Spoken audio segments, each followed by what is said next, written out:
Fire open করতে পারবে। Last step হচ্ছে আমার ফায়ার ওপেন করা। আমার অফিসারদের সাথে আপনারা এহেন আচরণ করবেন, অত্যন্ত দুঃখজনক। আমরা যিনারা এই ধরনের ব্যবহার আমার অফিসারদের সাথে রাজপথে রাস্তায় করেন, আমি তাদেরকে অনুরোধ করব আমার অফিসারদের সাথে আপনারা এহেন আচরণ করবেন। আমরা আপনাদেরকে সেবা দিতে চাই। পিআরবিতে 3টা ক্ষেত্রে ফায়ার ওপেন করার কথা বলা হয়েছে।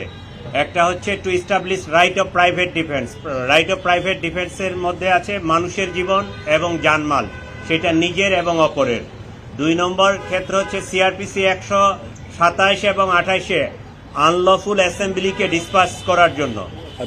3 নম্বর ক্ষেত্র আছে কোনো যাবজ্জীবন প্রাপ্ত এবং মৃত্যুদণ্ড প্রাপ্ত কোনো আসামির এরেস্ট এক্সিকিউট করার জন্য। সে যদি এরেস্টকে অ্যাভয়েড করার জন্য পালিয়ে যেতে চায় তাহলে সেক্ষেত্রেও ফায়ার ওপেন করা যাবে। এই 3টা ক্ষেত্রে যেটা পিআরবি 153-তে স্পেসিফিক্যালি বলে দেওয়া আছে।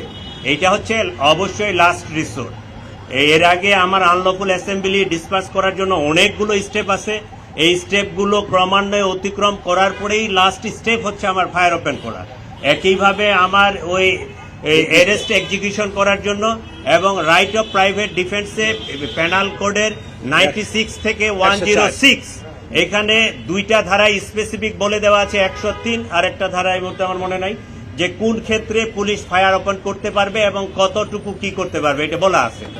আমি আইন প্রয়োগ করব, আমি তো দুর্বৃত্তদের জন্য আইন প্রয়োগ করব। আমি আমার ঢাকাবাসী শান্তিতে রাখতে হবে। ঢাকাবাসীর জান ও মালের হেফাজত করার গুরুত্বপূর্ণ দায়িত্ব ঢাকা মেট্রোপলিটন পুলিশের উপরে। আমরা আইন প্রয়োগ